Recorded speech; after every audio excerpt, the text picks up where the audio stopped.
राधे राधे। स्वागत है आप सबका आपके अपने चैनल निष्ठा भक्ति भाव पर।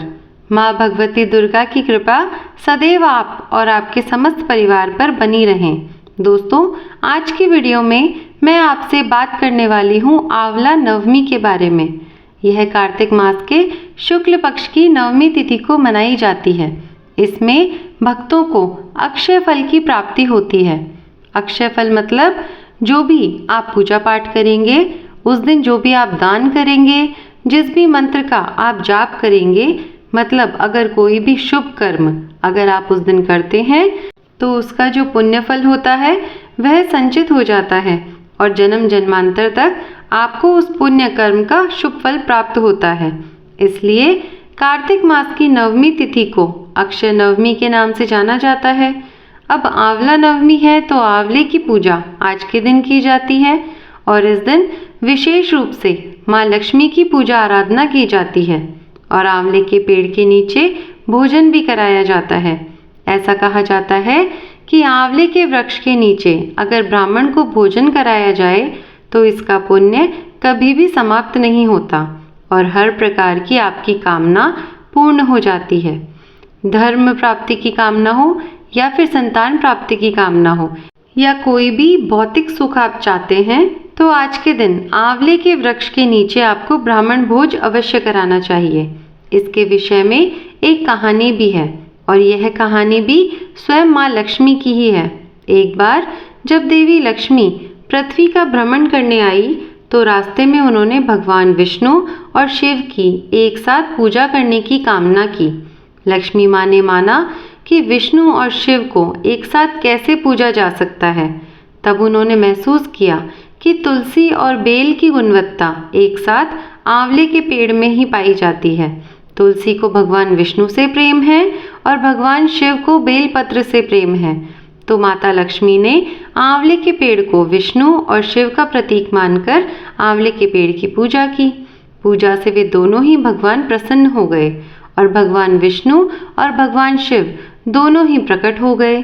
अब लक्ष्मी माता ने दोनों के लिए ही भोजन तैयार किया और आंवले के पेड़ के नीचे उसने श्री हरि विष्णु और भगवान शिव को परोसा। इसके बाद उन्होंने इस भोजन को प्रसाद रूप में स्वयं ग्रहण किया। तो जिस दिन यह घटना हुई थी उस दिन कार्तिक मास की शुक्ल पक्ष की नवमी तिथि थी। इसलिए यह परंपरा उस समय से ही चली आ रही है। तो अगर आपके घर के आसपास आंवले का वृक्ष है तो आप वहां जाकर भोजन बना सकते हैं और भोजन बनाकर आप ब्राह्मणों को भोजन करवा सकते हैं। लेकिन ऐसी सुविधा सबके आसपास नहीं होती। तो ऐसे में क्या करें, किस प्रकार से आंवले का हम लाभ ले सकते हैं? देखिए, ऐसे में आप चाहें तो अपने घर में एक गमले में आंवले का पौधा लगा लीजिए और घर में ही भोजन बनाइए। आंवले का पौधा वहीं रख दीजिए, मतलब रसोई में आप छोटा सा पौधा रख सकते हैं गमले में। और फिर जब भोजन तैयार हो जाता है तो जिस स्थान पर सब लोग भोजन करते हैं उसी स्थान पर आप वह आंवले का पौधा रख दीजिए और वहीं पर आप ब्राह्मण दंपति यानी कि ब्राह्मण और उनकी पत्नी को बुलाकर भोजन करवाइए। इससे भी आपको उतना ही लाभ होगा। और अगर ऐसा भी संभव ना हो, मतलब आंवले का पौधा अगर आप गमले में भी नहीं लगा पाते हैं तो थोड़े से आंवले एक दिन पहले ही खरीद कर ले आएं और एक पात्र में रखकर अपने घर की रसोई में रख दीजिए। और फिर रसोई में आप भोजन बनाते हैं तो आपको इससे भी समान ही पुण्य फल प्राप्त होता है। इसी प्रकार से जहाँ पर आप भोजन करते हैं वहाँ पर भी एक पात्र में आपको आंवला अवश्य रखना है। और आंवला नवमी के दिन आंवले का सेवन करना भी बहुत श्रेष्ठ माना गया है। तो आप चाहें तो थोड़े से आंवले उबालकर या फिर उनका अचार बनाकर, मुरब्बा बनाकर भी या फिर चटनी बनाकर भी खाने में प्रयोग कर सकते हैं। तो इससे भी आपको इस दिन का शुभ फल प्राप्त हो जाता है। घर के मंदिर में जब आप पूजा आराधना करते हैं तो सुबह के समय या फिर शाम के समय, जो भी आपके पास समय उपलब्ध हो, आपको थोड़ा सा आंवला भगवान को अवश्य अर्पित करना है। मतलब भगवान श्री विष्णु को, माँ लक्ष्मी को, भगवान भोलेनाथ को आंवले का भोग आप लगा सकते हैं और इसके बाद में इस आंवले को किसी ब्राह्मण को या फिर किसी धर्म स्थान में दान कर दीजिए। और अब बात करते हैं कि आंवला नवमी के दिन आंवले की पूजा किस प्रकार से करें। देखिए, अगर आपके घर के आसपास कहीं पर भी आंवले का वृक्ष है तो सबसे पहले तो जाकर वहां पर थोड़ी सी साफ सफाई कर दीजिए। मतलब अगर संभव हो तो एक दिन पहले ही जाकर आप साफ सफाई कर लीजिए, और अगर ऐसा नहीं कर पाते हैं तो उसी दिन भी जाकर आप पौधों के पास में साफ सफाई कर सकते हैं। तो जैसे ही आंवला नवमी के दिन आपको प्रातःकाल जल्दी उठना है और सुबह उठकर नित्य कर्म से अपने निवृत्त होकर आप स्नान कर लीजिए। इसके बाद में जैसे ही आप प्रतिदिन जो पूजा करते हैं, भगवान सूर्य देव को जल चढ़ाते हैं, अपने घर के मंदिर में आप पूजा करते हैं, जो भी आप प्रतिदिन की पूजा आपकी है वह आप कर लीजिए। उसके बाद में आपको आंवले की पूजा सामग्री जो आपको लेना है वो आप सामग्री ले लीजिए। आंवले की पूजा में जो भी सामग्री आपको चाहिए, जैसे देखिए आपको क्या क्या चाहिए। तो देखिए, आंवले में आज के दिन कच्चा दूध अर्पित किया जाता है। अगर आपको गाय का दूध मिल जाता है तो वो सर्वोत्तम है। अगर गाय का दूध ना मिले तो क्या करें? ऐसे में आपके पास जो भी दूध उपलब्ध है उसी का आप प्रयोग कर सकते हैं। बस इतना ध्यान रखें कि दूध जो है वो कच्चा होना चाहिए, उबला हुआ नहीं होना चाहिए।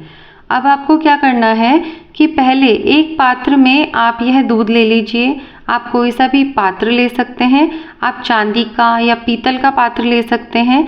तांबे का पात्र मत लीजिएगा क्योंकि तांबे में दूध का प्रयोग नहीं करते। तो आपको पात्र में सबसे पहले तो गंगा जल डाल लेना है, फिर आपको थोड़ा सा दूध डाल लीजिए और यह दूध आपको आंवले की जड़ में अर्पित करना है। इसके बाद थोड़ा सा आपको जल अर्पित कर दीजिए, और ऐसे में आप चाहें तो जल और दूध एक साथ मिलाकर भी लेकर जा सकते हैं। मतलब अलग अलग पात्र में ले जाना संभव ना हो तो एक ही पात्र में आप दोनों चीज़ें मिलाकर ले जा सकते हैं। लेकिन अगर आपके घर में पौधा है या फिर आप थोड़ी दूरी पर जा रहे हैं तो आप अलग अलग पात्र में भी लेकर जा सकते हैं। और जब आप आंवले की पूजा करते हैं तो आपका मुख होना चाहिए पूर्व दिशा की तरफ। इसके बाद जैसे कि जल अर्पित करते हैं, जो भी चीज़ आपके पास उपलब्ध है, जैसे कि हम साधारणतः जो पूजा करते हैं उसी प्रकार से आपको पौधे की पूजा कर लेनी है। इसके बाद आंवले की आपको परिक्रमा करनी है। तो आपकी इच्छा है, आपकी इच्छा के ऊपर है कि आप कितनी परिक्रमा करना चाहते हैं।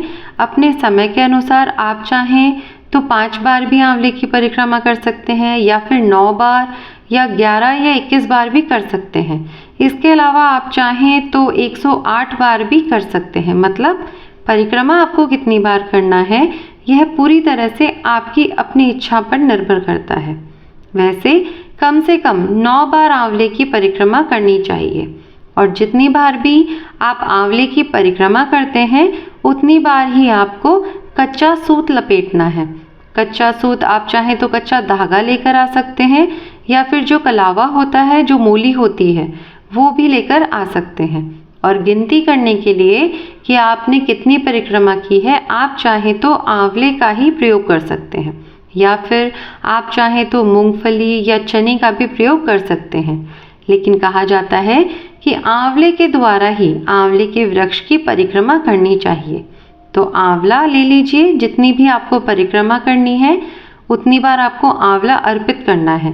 तो जो सारे आंवले इकट्ठे हो जाएं, मतलब जितना आपने परिक्रमा करते वक्त जो आंवले इकट्ठे किए हैं, जैसे ही आपकी परिक्रमा पूरी हो जाती है आप ये सभी आंवले किसी ब्राह्मण को दान कर दीजिए। आंवले के पौधे के पास में आपको दीपक अवश्य प्रज्वलित करना है। हो सके तो थोड़ा सा कपूर जलाकर आंवले के वृक्ष की आरती कर लीजिए, क्योंकि आंवले के वृक्ष में ब्रह्मा, विष्णु, महेश तीनों देवताओं का वास माना गया है, और माँ लक्ष्मी तो इसमें विराजित रहती है। तो आंवले के पौधे के पास आपको दीप प्रज्वलित करना है, और अगर संभव हो तो कपूर से आरती भी कर लीजिए। और अगर आप घर में ही पूजा कर रहे हैं तब तो सारी सामग्री आपके पास ही है, मतलब बहुत दूर लेकर जाना नहीं है। तो सारी सामग्री लेकर बैठ जाइए। हो सके तो राधा कृष्ण की मूर्ति या फिर फोटो है तो वो भी आप रख सकते हैं, और फिर विधि विधान से आराम से बैठकर परिवार सहित पूजन कीजिए। और अगर आप आर्थिक रूप से बहुत अधिक परेशान हैं, मतलब आपके पास में अपार धन संपदा की कमी है और आपकी यह कामना है जो कि सबकी होती है, जो आपको चाहिए कि आंवले के वृक्ष के पास बैठकर या आंवले के पौधे के पास, अगर घर में पौधा है तो घर में ही बैठकर आप कनक धारा स्तोत्र का पाठ कर सकते हैं। कम से कम 11 बार आपको पाठ अवश्य करना चाहिए और 11 आंवले अर्पित कर दीजिए और यह आंवले आपको किसी ब्राह्मण को दान करना है। विश्वास कीजिए, बहुत जल्दी चमत्कारी अनुभव आपको प्राप्त होगा। और जैसा कि शास्त्रों में कहा भी गया है कि आंवला नवमी पर एक ऐसा दिन है जिस दिन अगर आप कोई भी शुभ कर्म करते हैं तो उसका फल आपको जन्म जन्मांतर तक प्राप्त होता है।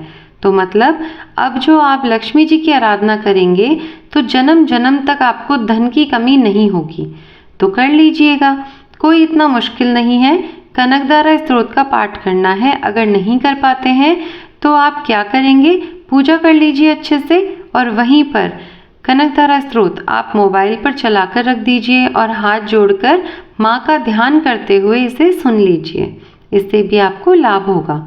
अब बात करते हैं, देखिए कार्तिक मास की शुक्ल पक्ष की नवमी तिथि जो है वो प्रारंभ हो रही है 21 नवंबर को सुबह 3:16 पर और अगले दिन समाप्त होगी, यानी कि 22 नवंबर 2023 को देर रात्रि 1:09 पर यह समाप्त हो जाएगी। ऐसे में 21 नवंबर को सूर्योदय कालीन तिथि के अनुसार अक्षय नवमी का पर्व मनाया जाएगा और अक्षय नवमी में पूर्वाह्न समय का बहुत महत्व होता है। मतलब सुबह से लेकर दोपहर तक का जो समय होता है यह पूजा के लिए विशेष माना जाता है। तो अक्षय नवमी का पूर्वाह्न समय है सुबह 6:48 से दोपहर 12 बजे तक। तो इसकी कुल अवधि होगी 5 घंटे 19 मिनट की। तो देखिए पूजा आपको इसी समय में करनी होती है। मतलब जो दोपहर का समय होता है इस समय में आप आंवले के वृक्ष की परिक्रमा कर सकते हैं, पूजा कर सकते हैं। लेकिन अगर आप भोजन बनाना चाहते हैं, जैसे कि बहुत से स्थान पर भोजन बनाकर स्वयं भी खाया जाता है, तो अगर आप इस प्रकार से करना चाहते हैं तो यह कार्यक्रम आप शाम के समय भी कर सकते हैं, क्योंकि शाम के समय आपको किसी भी पौधे में जल अर्पित नहीं करना होता है। इसलिए पूजा सुबह होगी, दीपदान आप शाम को भी कर सकते हैं, सुबह भी कर सकते हैं। तो आंवला नवमी एक बहुत महत्वपूर्ण दिन होता है, बहुत पवित्र दिन होता है। आज के दिन आंवले के वृक्ष के नीचे पूजा करने के बाद जो भी आपकी मनोकामना है, जो भी आपने कामना रखी है, वो निश्चित ही आपकी कामना पूर्ण होती है। तो आज का दिन बहुत विशेष है। तो दोस्तों आंवला नवमी से संबंधित यह आज की वीडियो उम्मीद करती हूँ आपको पसंद आई होगी। वीडियो अगर अच्छी लगी हो तो लाइक ज़रूर कीजिएगा, क्योंकि आपकी लाइक, आपके कमेंट्स मेरे लिए बहुत महत्वपूर्ण है कि आपको यह वीडियो अच्छी लगती है या नहीं लगती, आपके लिए वीडियो उपयोगी है। तो अगर वीडियो अच्छी लगी हो तो लाइक ज़रूर करिएगा और हाँ, हो सके तो वीडियो को ज़्यादा से ज़्यादा शेयर कीजिए, जिससे कि दूसरे लोगों को भी इस वीडियो का लाभ प्राप्त हो। और अगर आप चैनल पर पहली बार आए हैं, अभी तक आपने चैनल को सब्सक्राइब नहीं किया है, तो आज की वीडियो अगर आपको अच्छी लग रही है तो चैनल को आप सब्सक्राइब करके बेल आइकन ज़रूर प्रेस कर दीजिएगा, ऐसी और भी वीडियोज़ देखते रहने के लिए। तब तक के लिए धन्यवाद। राधे राधे।